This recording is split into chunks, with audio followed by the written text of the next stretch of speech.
first of all, I want to welcome you here. We want to do these classes on a monthly basis. We're trying to be really consistent. Anyway, where I started was basically almost 45 years ago with my own broken health. And I was 21, just had my second child actually. And I was not doing well. Going to a chiropractor, he said, he was actually a naturopath, but I went to him for chiropractic work. And he said, you know what, would you like to do some tests? So the tests came back and I had all kinds of things that I was dealing with emotionally as well as physically. And so we, from there, he started me on a new path, complete new path that I was completely unfamiliar with. I mean, I grew up in a small rural community in New Mexico.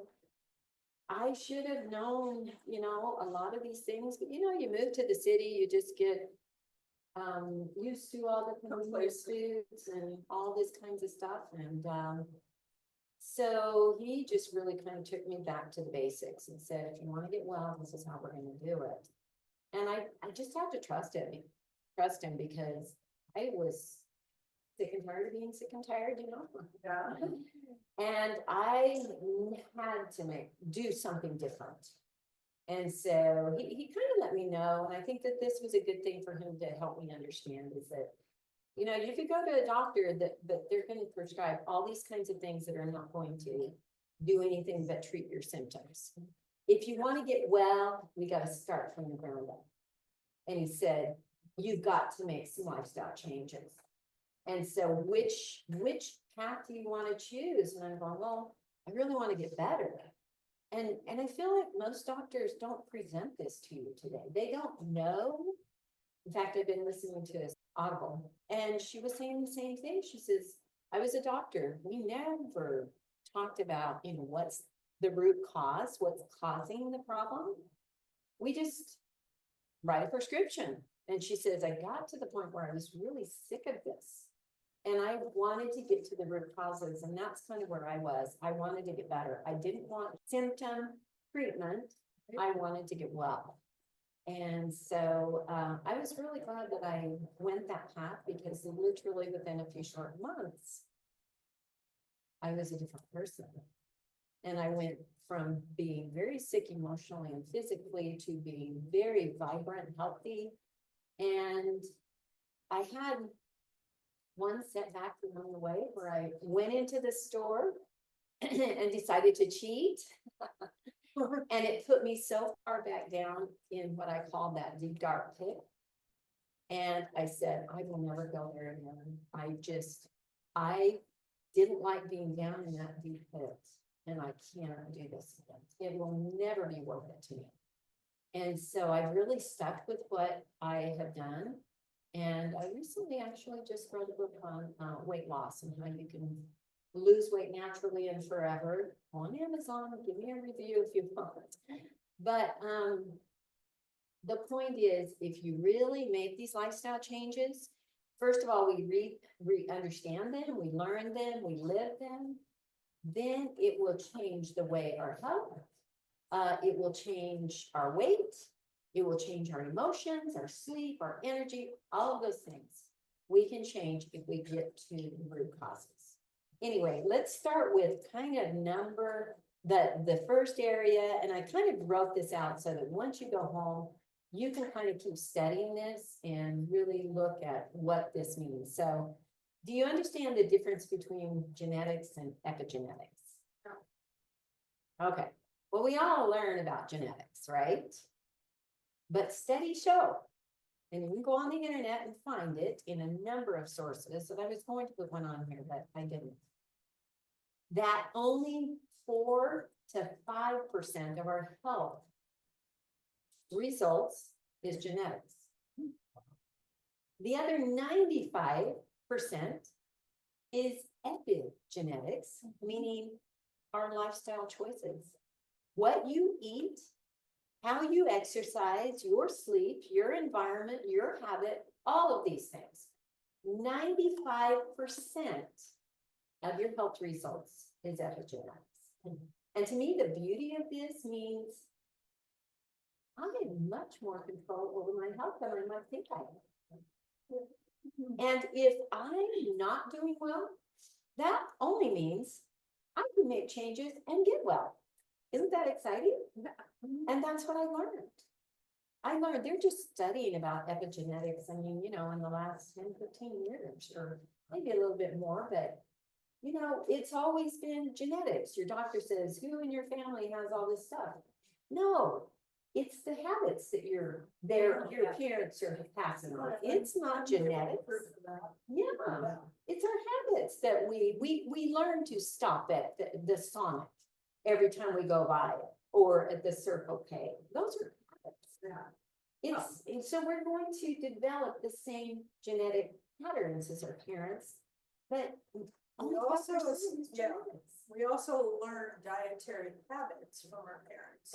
Absolutely. And what we like and what we don't like from parents. And especially, I feel sorry for the young mommies today and what they feed their kids. I call it the goldfish fruit. Does that sound familiar? Chicken nuggets and fries, that's all they eat. Mac and cheese. It's just terrible. And they're getting overloaded with carbs, and they're not getting vegetables and healthy proteins. And it's just sad. And this is where the adults have gone to, and so we really need to stop and think about what is, foundation to our genetics or our epigenetics. What lifestyle changes can we make?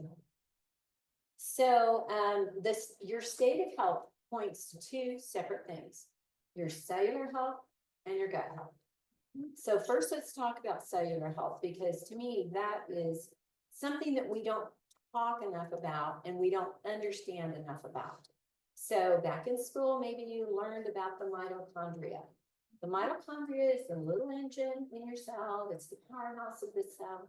But the mitochondria is what makes or produces ATP. Someone tell me what ATP is. Adenosine triphosphate. Okay. That's what it stands for. Yeah. Okay. But what does it do? ATP is required, if I remember this correctly, so that you can do a chemical reaction and yield the power out of like glucose molecules and other chemistry book out, but something along that line. But the point is, the bottom line is it's responsible for all of our life and activity in the cell. Yep. The ATP is. If the ATP is not there, we die. So, it all goes back to what's going on in the cell. And so ATP, in order for the mitochondria to power up its engines and to feed or create or produce the ATP, we are responsible for feeding it, for feeding ourselves. And most of what people eat and drink today is void of nutrition, full of chemicals. Anyway, we'll go over that in a minute, but we have to understand that our health goes back to our cellular health. And that mitochondria and the ATP, and where that is really depends on how healthy we are, okay? So that's a number one factor, but then our gut health. Our gut health actually mirrors our health. So when we are talking about our gut health, we have to understand, again, everything that goes into our gut, either it helps our gut flourish or it sabotages our gut. So when we have a flourishing gut, it's happy, it's taking the nutrients, it creates that metabolic process, taking what you're supplying in your gut and moving it to energy and creating energy all the way to the cellular level. It takes those nutrients and they store them in the liver and discard them through the colon, discard them through the kidneys, and those nutrients are taken to the bloodstream and we flourish, we're happy, and we have good health, basically. Drinking good water is what helps us cleanse and keep the flow, okay? So a poor functioning gut is when we're eating a lot of carbs, a lot of sugars, a lot of chemicals. And when I say chemicals, soft drinks are 100% chemicals. There's a tiny bit of water in it, 100%, well, it's just nothing but chemicals. Most of the things you find, potato chips and all these desserts and all these hard carb foods, they're just mostly chemicals. And basically, when you ingest them, your body was never meant to ingest these foods. They're not really foods because they don't follow the definition of a food. They don't nourish, support, help your body, your system in any way, shape, or form. Really, a food is something that should do that. But most of what people are eating are processed. The nutrients are gone, the chemicals are in. They create chemical reactions, but your body says, what do I do with these chemicals? I can't ingest them. I can't break them down. They can't be converted into energy. They can't be converted into anything. So they go on as waste and as fat and as They store.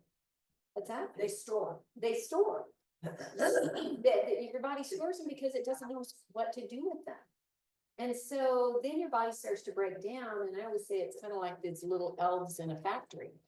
You know, you see happy little elves and happy little gut, you know. But these ones in a factory where you're giving them a lot of processed foods and a lot of chemicals, basically it's like you're working me too hard and I can't keep up. You're not giving me the tools. It's like, you know, 20 people in your factory and you're firing 15 of them and telling these 5 people that they need to keep up with the load, but they're giving more responsibilities. And this is what we're doing to our gut. Our gut eventually has to compromise. It weakens, it makes perforations, and that's where leaky gut comes into play. And that's where it turns into autoimmune diseases.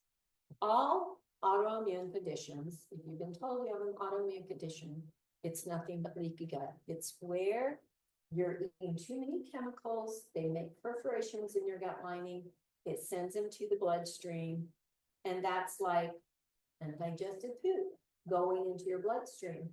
Your body can't handle that. It's going to fight back. It's going to create an autoimmune condition. So it helps us come back to the fact that we can heal our gut by just making some simple changes in our diet and in what we take in and in our environment. Anyway, any questions about those areas? Okay, so I talk about the standard American diet. I don't know if you've heard the SAD. That's called this typical SAD that our Americans are involved in. Half of the quality proteins needed to function, 3 to 4 times the carb sugar intake than we need. Not enough fresh vegetables, which are the low calorie, high fiber foods that we need. And too many synthetics and chemicals in our body. So that's what's wrong with the SAD eating regimen that people are today. So we have to understand, you know, we start here with what we put into our bodies and what we put into our guts. So healthy cells and healthy gut is a healthy you. So let's, on the back side, we're going to really talk about, you know, specifically foods. The purpose of eating is to nourish our cells and organs for function and repair. That's why we eat. It's not just because we get hungry. It's really to supply the nutrients for your body to function. And so I think it's a good thought when you go to eat or drink something. You got to think, is this nourish or sabotage? Because really, it's either one or the other. Are we nourishing or sabotaging? Because it's gonna do one or the other.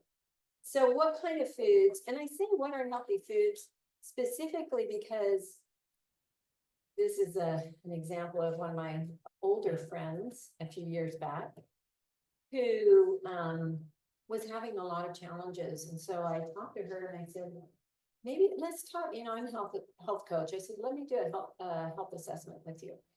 So we were doing a health assessment with her and she says, I eat everything healthy. I am a very healthy eater.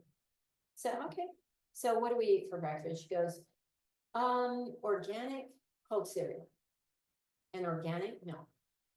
And I'm going, any fruit or anything else? No, that's what I eat. Said, well, what do you eat for lunch? Organic yogurt. She says, I'm usually not really hungry. Well, okay, any vegetables or any, no, I don't like vegetables. Okay. So what do we eat for dinner? Organic TV dinners. Organic. So, okay. She's not right. So she thought, since it said organic, She's eating it. now I'm one eating that I choose organic because that's important to me. But still, we can't just go by an organic or natural or whatever label and decide that this is healthy. You can if you're gonna cook it. You're gonna prepare it, but if it's prepackaged. Yeah.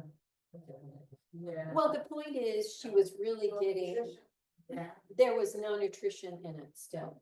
There really wasn't, even though it was organic. Who's the guy, what was his name? Paul Newman. You remember Newman's? Yeah. He's got all these organic foods. They're nothing but white sugar and white flour. It just makes me laugh every time I look at it. Come on, guys. They don't understand what organic, it is organic, but it's fooling people.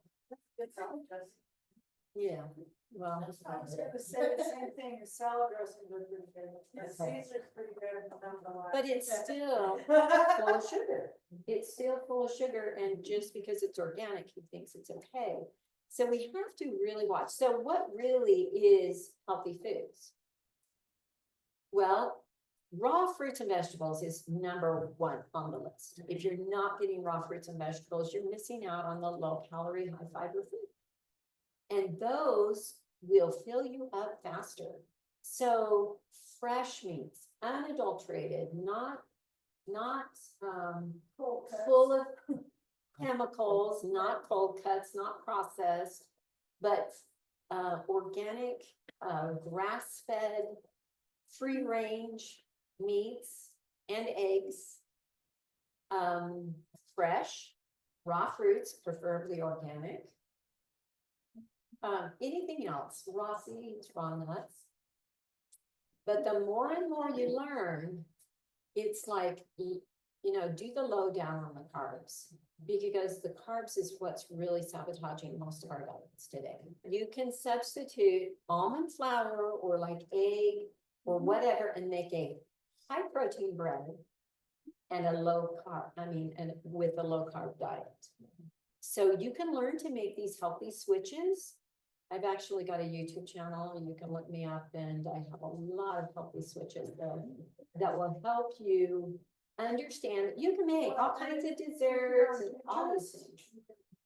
Go crazy with alternate recipes for breads, Okay. Well, go to my YouTube channel. I have a lot of great ideas because that is something that we can do this. It's simple to do.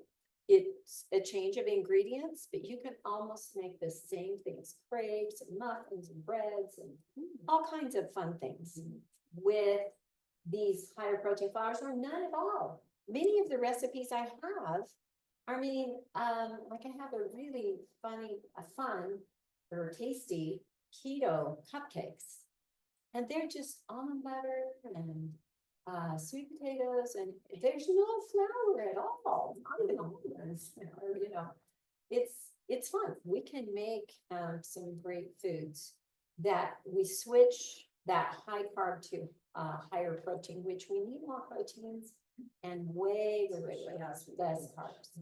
Yes. Yes.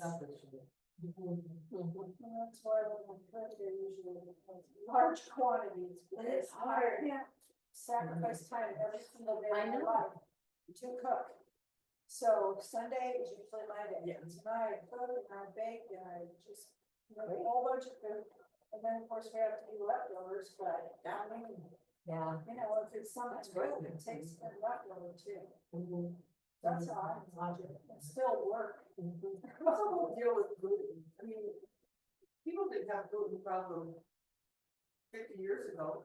No, I'll tell you why. So they tell us that our wheat is not genetically modified. But what it is hybrid. And hybrid is where they take different gluten, they take different varieties of wheat and they crossbreed them. And they don't replant. Anything that's a hybrid doesn't replant. So they continually do that. And the reason they did the the hybrid is so that it can produce better yields. For instance, the white wheat versus the red wheat. White wheat is actually a combination of soft wheat and red wheat. Now you have white wheat. So it's pleasing, it's a little bit lighter, and people like it cooking with it better.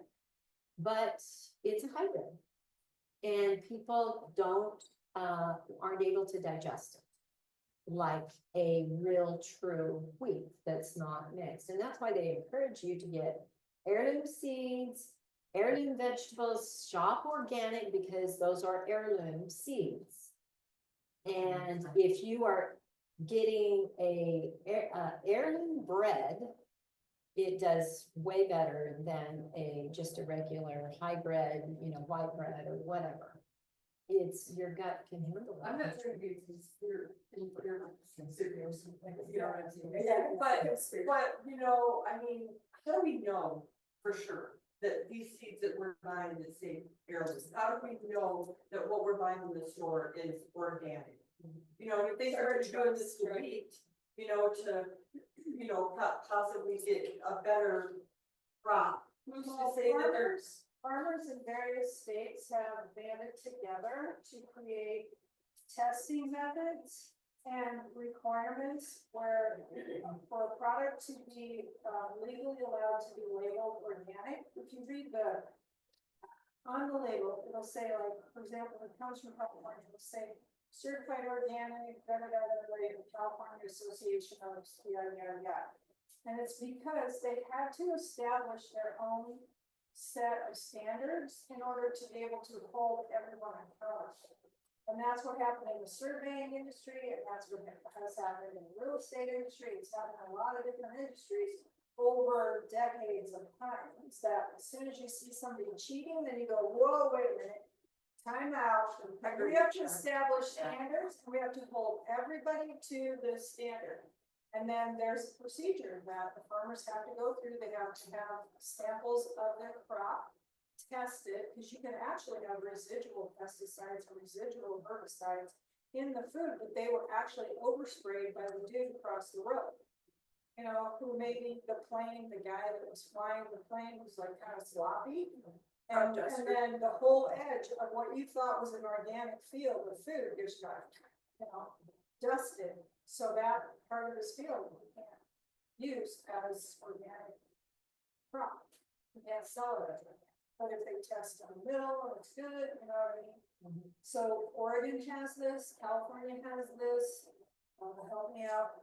I think in Washington they have, I think Colorado has its own, because Mexico, there's been a lot of our vegetables from Mexico. oh yeah, oh yeah.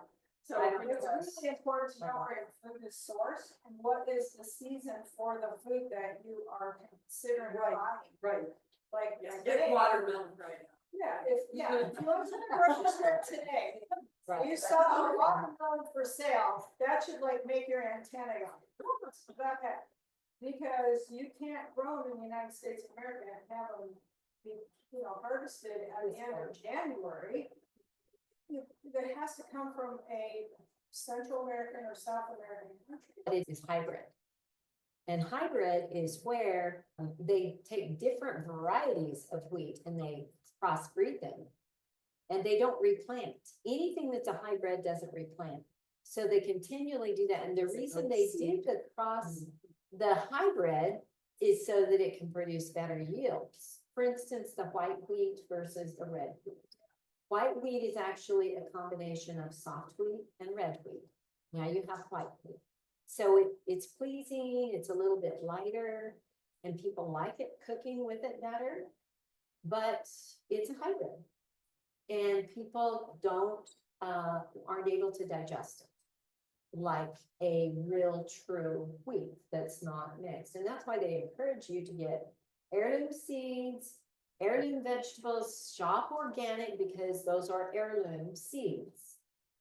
And if you are getting a heirloom bread, it does way better than just a regular hybrid, white bread or whatever.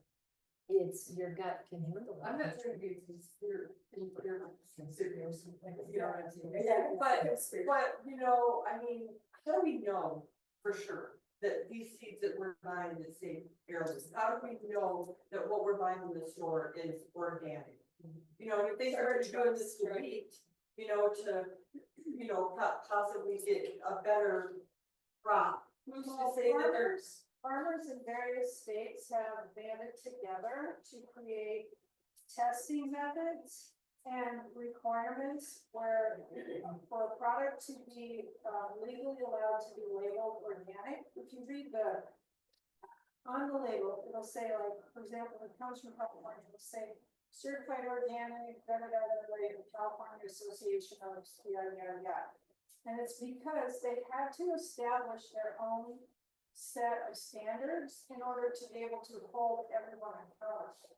And that's what happened in the surveying industry, and that's what has happened in the real estate industry. It's happened in a lot of different industries over decades of time. It's that as soon as you see somebody cheating, then you go, whoa, wait a minute, time out. We have to establish standards, and we have to hold everybody to the standard.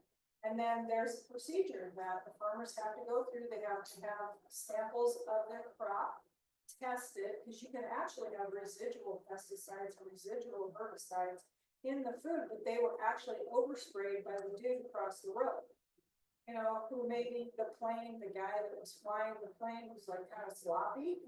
And then the whole edge of what you thought was an organic field of food just got, dusted. So that part of his field we can't use as organic crop.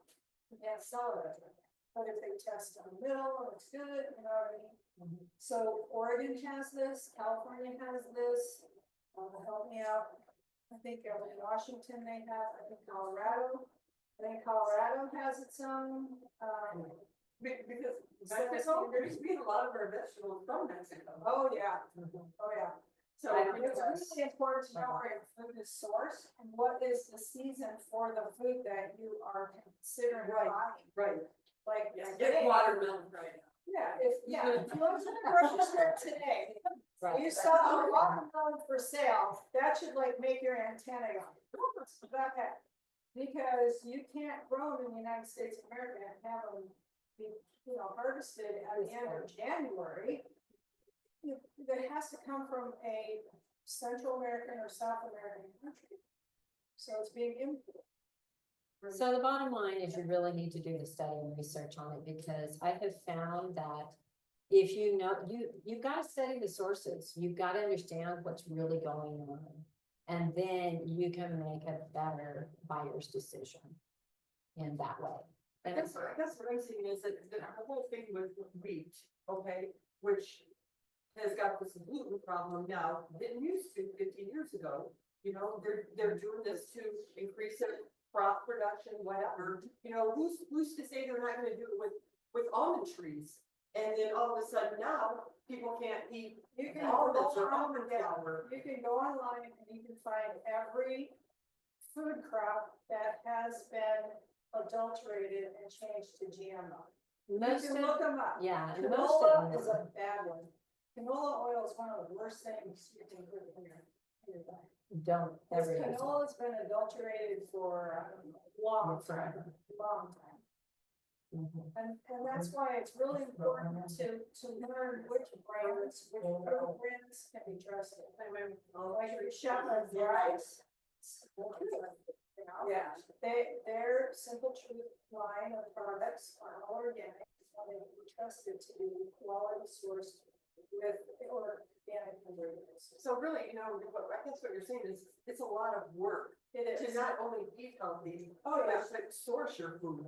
Yes. I don't think it's a lot of work, but when you just start learning this, it is a learning curve to begin. Seems overwhelming in the beginning. And it's not that overwhelming, but Right. if we go back to gluten-free, the highest sensitivity foods, all of them are either hybrids or genetically modified.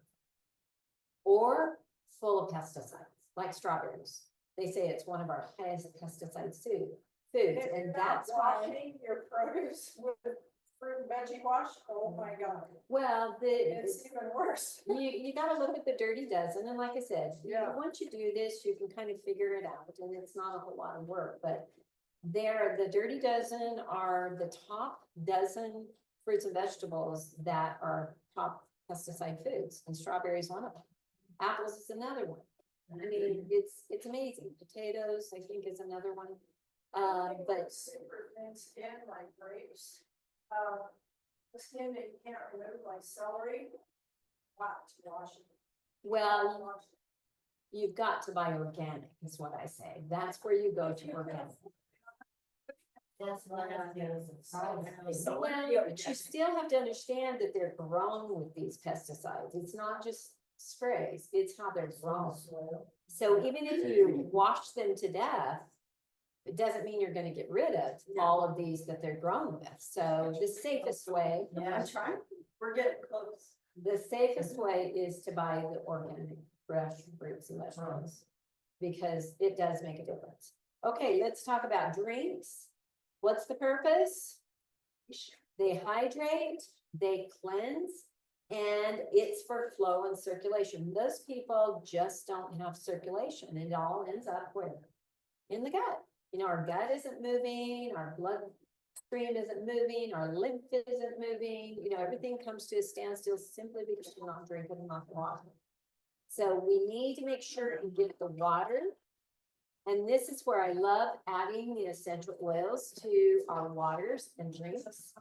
Because that actually accelerates. We'll talk a little bit more about oils in just a minute, but this increases flow, it increases activity in the body. So it helps your gut, the essential oils help your gut, they help accelerate the action within the body. So basically our healthy drinks are ones with, you know, water and essential oils. Herbal teas are really good. But also something like this, the coconut milk and the herbs are really good. Anything with the essential oils. Let's look at this acid to alkaline chart. Okay, so these two charts are from my book, The 7 Secrets of Healthy, Happy People. You can see that at the bottom of the next page. But if you look at this, where we need to be is kind of, you know, we learned that acid is 0 and alkaline is 14. We want to be kind of right there in the middle between acid and alkaline. We kind of want to be kind of at a 7. The more acid your diet, the more easy for cancer, for diabetes. People, yeah, 1 to 14, you want to be at a 7. Kind of. so people confuse, you know, acid, or I should say acid forming foods versus alkaline forming foods. Right. With acidic foods in the diet and alkaline foods in the diet. Just because a food is acidic doesn't mean it's going to create an acidic condition in the body. So that's where the distinction needs to be made. Fruits and vegetables generally are alkaline forming foods. So we'll talk about that in a minute, but I want somebody to read all the items in the acid. Most acid? Yes, most acid. Sweet and full, aspartame, sweet and low, blueberries, cranberries, prunes. Chocolate, no, that's wrong, I'm crossing that one. Peanuts, walnuts, wheat, white flour, pastries, pasta, beef, pork, shellfish, cheese, this one always homogenized milk, ice cream, beer, soft. Okay, you've just read everything kind of the standard American diet. Except for blueberries, cranberries, and cranberries and prunes, especially. So many. They have antioxidants. And. So we have to understand that Then say McDonald's, so, okay. but what we need to understand is this is where most people are eating right here, with the exception of the blueberries and cranberries and prunes. This is where they're eating. And then people say, well, how do I get more alkaline? Well, let's go to the very, very right side. And what's on that list? Stevias, lemons, now of course, lemons are very alkaline in the body. That's Yeah, right, and that's you're what gonna, Renee like, was saying. chew on a lemon, you're gonna, your teeth, you'll feel it in your enamel, you'll get that acidic acid part, you know, you can clean real good with lemon and so on. Watermelon, limes, grapefruit, mango, papaya, asparagus, onions, vegetable juices, parsley, raw, spinach, broccoli, garlic, olive oil, herb teas, lemon water. Yeah, the thing I like about this chart is that you can kind of go from this left to right, and you kind of see, okay, what's the worst and what's the best, and what kind of what's in the middle, you know, and where can I steer more to? Because if you stop and look at the most alkaline, maple syrup, rice syrup, and stevia. So make those choices, or even raw honey and raw sugar is a better choice, okay, than all the other processed things. Look at all the fruits that are okay for on the alkaline side. Just kind of stick to more of those than some of the other ones, even though I do like blueberries too. I mean, they are high in antioxidants, but they are very acidic. Okay, vegetables, choose these, and you can see where potatoes lie. And cooked spinach and cooked string beans, all these things are in the cans, they're more acidic. But if you choose these more on the alkaline, carrot versus chocolate, that's why I choose carrot. Carrot is a way better. It still is a great antioxidant food, but it's not acidic, it's alkaline. Almonds are your more alkaline nuts, as well as raw coconut milk, raw coconut. Olive oil, flax oil, and coconut are still way better, and don't even think of corn oil or canola oil. So amaranth, millet, wild rice, and quinoa, they're still alkaline, even though they're more low alkaline. Millet is delicious. It is. Millet is not an expensive grain. You can grind it in your just basic blender in your kitchen on high speed, and it's flour, just like that. It turns to flour within a few minutes. And you can substitute it 1 for 1 with white flour in recipes, and it will add a little bit of a kind of nutty crunch flavor and crunchy texture. So if you want to start with something simple as far as substituting flours, you can get away from high gluten containing wheat. Millet is a good one to start with. And also quinoa. Quinoa is actually softer than millet. Millet is more like corn, where it's more gritty, where quinoa is more soft, more like your oats or whatever. Like a white flour. But yeah.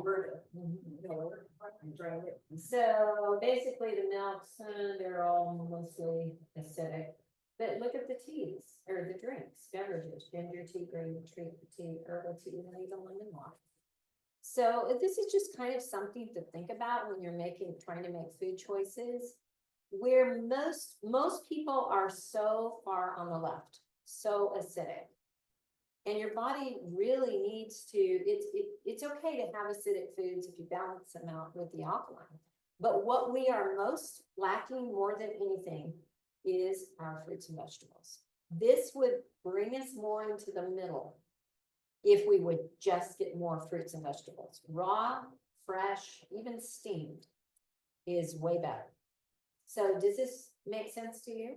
Oh, yeah. Okay, So let's turn really quickly to the back side. I think this is, I did this study years ago before I put it in my book. About the difference in meats. So we've got the feedlot meats at the top, we've got the, I'm sorry, at the bottom, we've got your wild game on the top.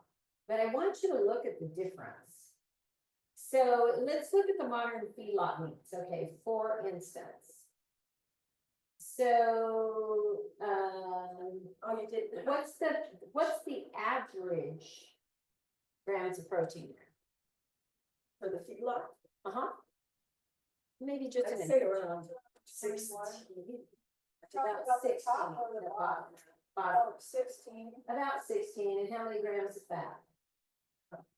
Oh, Oh my gosh, that's like in the 20s. Or maybe high teens.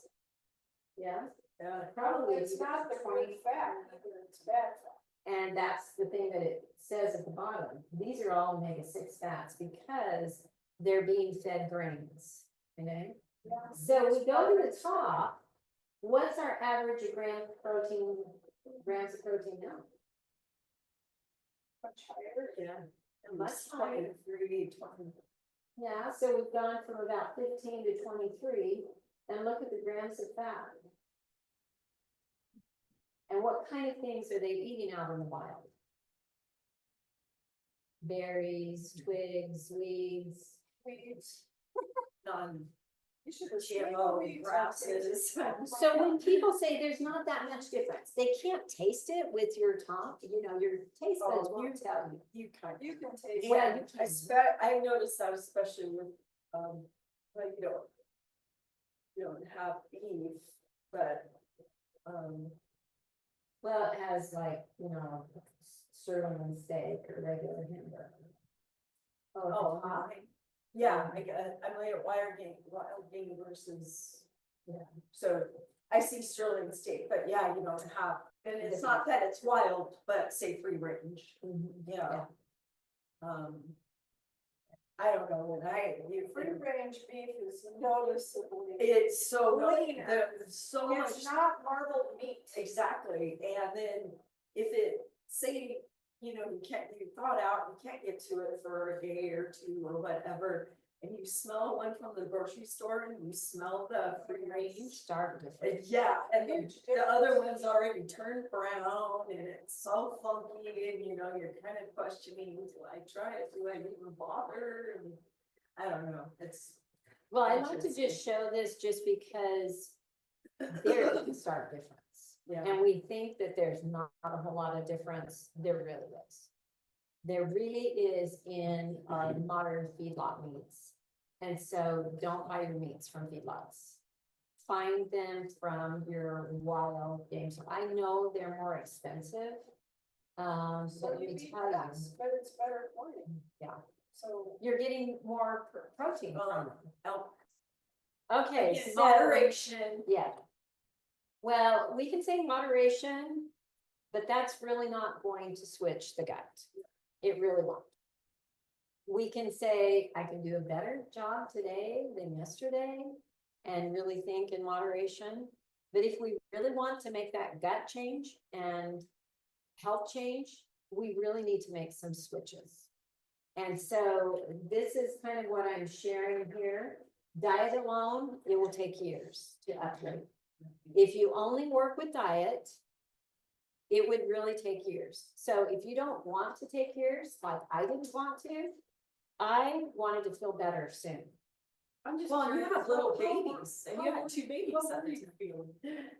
Kind of depression, almost suicidal. On the sofa crying every day, just, I felt horrible. I just, and I had nothing to feel horrible about. It's just emotionally, I was a wreck. Everything ached. My back hurt, but I realized, yeah, 21. Yeah. I had blood sugar problems. I was anemic. I had valley fever besides arthritis and breast lumps and depression, all of those things. I mean, so I didn't feel, I always say I didn't ever feel like taking my life, but I just remember so many times driving down the road and saying, car accident, that would be a blessing. Kind of thing. Yeah. You know, you Yeah, just get thoughts. tired of, Yeah. I'm tired of feeling this way, just take me to the other side, I'm done, Yeah. kind of thing. So I was glad that, oops, I had, an option. And that, I feel like that resonates with a lot of women. A lot of women. Anyone used to have kids, Yeah. kind of. But the point is, their doctors aren't telling them that there's another way, they're just Sure. giving them another pill for a symptom. And they're not getting to the root causes. And this is why I'm helping you understand, we can make changes if we address the root cause. And the root cause really is what we're feeding our guts each and every day. So diet alone, it will take years to upgrade, but it can be done. Adding non-synthetic supplements, you're going to get well 5 to 10 times faster. To me, that's where I was. I wanted to get well, so I was willing to do the supplements. To me, that's what really, I always go back to that experience and say the supplements were actually what pulled me out of the pit. Because diet, I did change diet, we did toxins. But those supplements, it kind of puts your diet on steroids. It just gives you those nutrients that are missing. It gives you that boost. And it boosts your energy, it boosts your digestion, your metabolism, everything. And it just provides your body with those needed tools to function right. Doing a thorough detox is a jumpstart because it helps start removing. We've got all this gunk in here. We've got to put the good stuff in to push the bad stuff out, you know, and so that will jumpstart the process. It really does. But then adding the essential oils for target support really helps to accelerate the process. And this is why I do love the essential oils because they accelerate. People ask me all the time, why essential oils? Because they accelerate the process, just like adding a drop to your water. Water is cleansing, but Lemon triggers your liver too. that's right. So it accelerates the process of cleansing and detox and flow. And that's what we want, you know, so we can go slow or we can go fast. And if we want to do a better job, it really takes choosing the right foods, choosing the right drinks, getting good supplementation, doing some detoxes, adding the essential oils. That is what's going to make a big difference. Does that make sense to anybody? I mean, to everybody? Okay. Okay, so we're going to talk about a few items here. Basically, our supplements fill in the gaps. They do the boosting and the nourishing, and they get what food doesn't provide. And I try to eat pretty healthy, and I try to make sure that my choices are really healthy choices. But does it mean that I'm getting a very well balanced of all the nutrients from just the foods I choose in one day? Sometimes not. Sometimes we're not getting enough selenium or iron or copper. Some of those others that are iodine or whatever they are. Well, we have a lot of environmental things that we can't control. Yeah, Yeah, there's and just- we do. So supplementation is always a good way to boost. Now, doTERRA has this supplement formula that I've been on actually for years. It's called the Lifelong Vitality Pack. And I'm sure some of these ladies can talk about this. We've got the vitamins and minerals, we've got the antioxidants and the omega-3s. I feel like this is that right there helped me stay even killed through perimenopause. Yes. Like I was starting to get pretty rough patch, and so I just boosted up. These have been. I can phenomenal. tell when I'm out. So can everybody else. Oh, that, yeah. Well, I switched. I'm not, Yes. now I'm On on this, the I'll talk about this. Now they introduced another formula, which is VMG, which is vitamins, minerals, and greens, plus the omega. So you can take 3 of these a day and then this one packet in the morning. I love it. Yeah. So every day I get up and I put these two together. I'll talk about this in a minute. I put these in my water along with my recharge and my, PB assist packet, and that's just kind of the thing. Do you do them all together? I do those 4 things all Oh, together. Okay, In one Because trip. I've done them together too. yeah, they just seem so. It's just easier. Well, I'm one that, I've been doing intermittent fasting for actually over 2 years now. And so I say I don't eat breakfast, I drink breakfast, and so I do this and then I'll Well, do. then, when you drink that though, does it have any fluoride? There's a little bit of. But now, like, I guess, cause A you little break bit. your fast after, like, before 35 calories or something. So, if it's 35. Well, I kind of feel like, I don't care if it's a little bit more than that. Yeah. I mean, I'm getting my nutrition in the morning.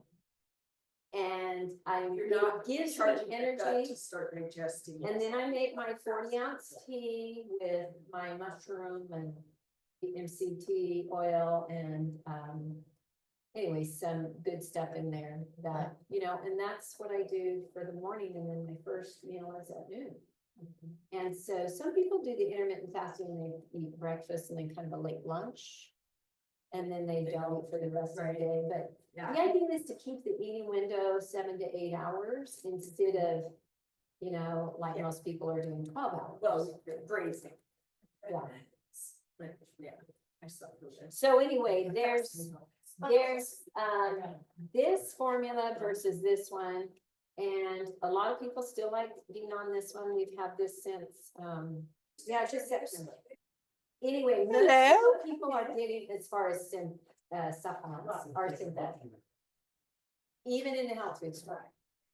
Most of the supplements, and again, you have to do your research on where these supplements are coming from.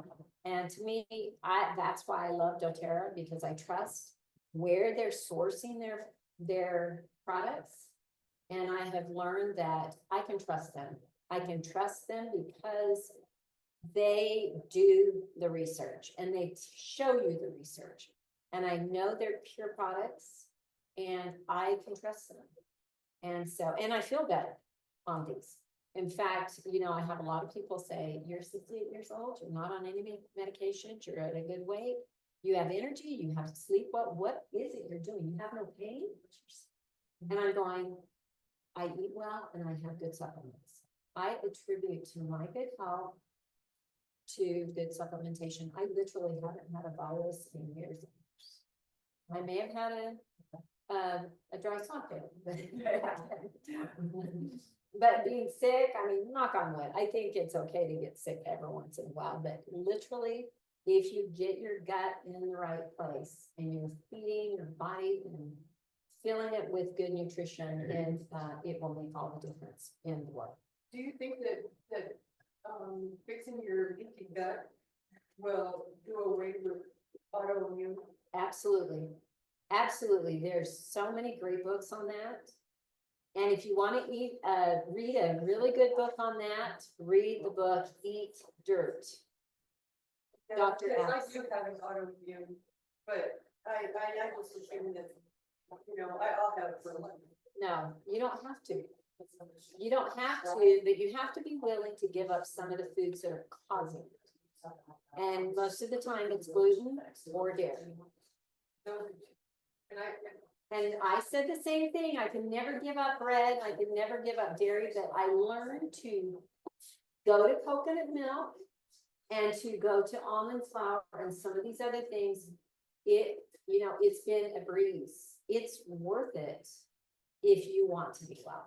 Like I said, we can learn. You've got to get on my YouTube channel and you can see a lot of the things that I teach. So you can give up the grains and the dairy, you can do it. And there's a lot of people that have done what I'm saying and not in moderation. I'm telling you, step out of this box and step into a new box. You're gonna do things differently. Moderation will not get you there. You have to decide, I'm not gonna keep doing this, I'm gonna start doing this. It's a different path. It's just Erleen Tilton. And I really recommend the sensitivity test. Because you don't know what you are sensitive to. This test that my daughter does is more than just food. And I really, really like that because many times people, they're eating the very best they can, and there's nothing wrong with their diet. It's just that they live next to an EMF tower, and it's all the radiations that they're getting. Or for instance, my last test that I did, and this was with my daughter, the highest thing on there was mold, and I'm going, mold? What's going on? Where am I in mold? But 2 weeks before we were in California, long story short, we went to this ranch to do a service project for all of our grandkids. We go to grandkids camp with my daughters. And we went to this farm, and what she had us do was break up this bread for all the animals. It was terrible. And I finally, after working with my grandkids, I said, you guys get out of here. This is bad to breathe. I went out in the parking lot afterwards and I spit and blew just because I knew I was full of mold. So 2 weeks later, what was the top thing on my list? Mold. And I'm going, it was still showing up. They see you go through an airport, 90 days later, you'll still see the radiation in your test. And pollution. Environmental is huge. We can't always control, I mean, we go to the valley and gosh, and when you get back up here, you notice the air, it's just. But you Night can and day. control a lot of the things in your home, like your, Sure, yeah, like, your dishwashing soap and your Yeah. laundry soap Yeah. and the household cleaners. Those are very, very toxic. Those could be your #1 toxic. The more that you learn about doTERRA, again, it's a company that you can trust, that you really, really, and you can get a lot of the products free, and I can tell you how to do that. But all my laundry soap I have gotten for free for years and years. And it's because we have that stuff is free. So let's go through this, continue, because I don't want to be here forever, and neither do you. So the PB Assist, this is, I love this, I'm sorry, PB Restore. This is a prebiotic, a probiotic, a postbiotic, and bacteriophagous. This is super, super important. It's one of the best probiotics ever. So what does the prebiotic do? Feeds the probiotic. The probiotic is for, having a healthy balance in your gut.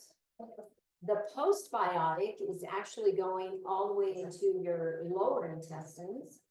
So you're still getting that in there.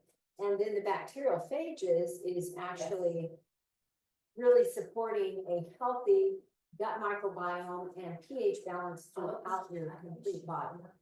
So I love this PB Restore. This is definitely part of my daily plan. And then what's the next one we're talking about is the terrazone. Most people don't digest their food well. And I would say 100% of the people that I health coach have digestive problems. And so getting a good enzymes helps you break down those foods. Of course, getting good fruits and vegetables. In fact, vegetables is what provides those enzymes. So the Terrazyme is excellent for that. All right, the MetaPower basically is what, first and foremost, it has the ATP. So this, remember we talked about the ATP and how it feeds your cells. Well, this is why I like taking the MetaPower every day. It is it's good for weight loss. It's good for weight loss, but it also has 9 types of collagen. So we know we need the collagen, especially as we age, but we also need the ATP, especially as we age. Can you add that into a warm beverage, or do you have to? No, it has to be cold, and that is one that you need to add and drink. You don't sip it all on, Yeah. in your big gulp. Right, okay. Gotcha. You want to put it in a little bit of water and sip it, and that's why I do these together. And I put them in a little bit of water, about half that, and stir it together and drink it now. So these are really good supplements. Then let's talk about the oils. And I share the oils because to me, detox is super, super important. And detox really comes from our citrus oils, like lemon, wild orange, green mandarin, lime, grapefruit, all of those are really good. But we also have celery seed and cilantro. Anybody want to guess why I've been downing the cilantro lately? It's actually, See, I don't know, but. it's actually good for after you do have dental work. Oh. They say cilantro is your best detox. And celery, I've been juicing fresh celery. These don't smell or taste good. They're really kind of strong. I mean. Yeah, that cilantro, I didn't have any, it made some guac, and I think I put like 3 drops Oh, in yeah. it. It ruined it. It runs it. Yeah. GX Assist is another, it's actually a soft gel. You can see, but it has 6 essential oils, and this is really good for gut detox. Just so you know that. This one is GX Assist capsules. This is really good to purge your gut of unhealthy bacteria. But it's kind of like an antibiotic. So what do you, after you take this, what do you follow? Yes. So these two are kind of the yin and the yang. If you're ever gonna use this, make sure you follow up with it. Because you really, really need to make sure that you're replacing. I take this all the time, and then I do the GX on occasion. I'm just gonna pass some oils around. Digestion. To improve digestion, we have Digest Zen. And we have the ginger and the fennel. I add ginger and fennel to my big drink, my teas every morning. I love the ginger and the fennel together, but they're good for digestion, okay? So metabolism and energy, we do have our MetaPower. So this is the MetaPower Advantage. This is the MetaPower Blend. Now, this is actually really nice. It's got cinnamon and peppermint and orange together. The MetaPower. And so, of course, any of your citrus oils are also really good for metabolism. They're good for digestion. And then sleep. I thought I would just throw that in there because sometimes people have a lot of sleep issues. There's Serenity. I do Serenity or Roman chamomile on the back of my neck every night, and then kind of a swab under my nose. It really calms me, puts me right to sleep, and I sleep really good. And yeah, so anyway, we do have oils that are really not only, again, target support, but did you remember what else I said about the essential oil? Amplify, accelerate. Accelerate, that's. So if you know you need to go to sleep, and you want to go sleep faster and sleep longer, you can use your oils. We know that our body needs to digest and detox and whatever, so we can add our oils to just help out the process. Does that make sense? How long does these oils last? Actually, the short answer of this, forever, if they're kept in a dark, cold place. If they're pure oils, they will never go rancid. So a couple of clarifications on it.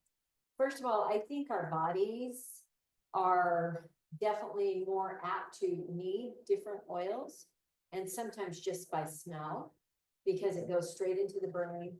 We can tell what oils will resonate. I have stories on this, but I'm not going to go into it. You know, there's oils that we don't need and our body kind of repels. But I have had several people say, I'm allergic to peppermint, I'm allergic to lavender, I'm allergic to whatever else. And it's because all they have been used to are synthetic essential oils. And so once they start using doTERRAs, they realize they're not really allergic to them. They were only allergic to the synthetic ones. If you want to sign up with a wholesale account, there's no fee to do that. And if you came with I can send her- Julie, or I'll if you send her came my with start Renee, picking. either one, you I can never sign did. up with them. Well, the big thing that I want you to take away today is going back to our genetics versus epigenetics. You have the ability, depending on your choices, to change your health results. So, yeah, it does take a little bit of dedication and hard work to get started and learn and to be focused on this, but it's very doable. And that's why we're teaching these classes, start with the foundations with what you're eating and what you're drinking. And then if you can add on the supplements and the oils, that's where you're going to see some phenomenal results.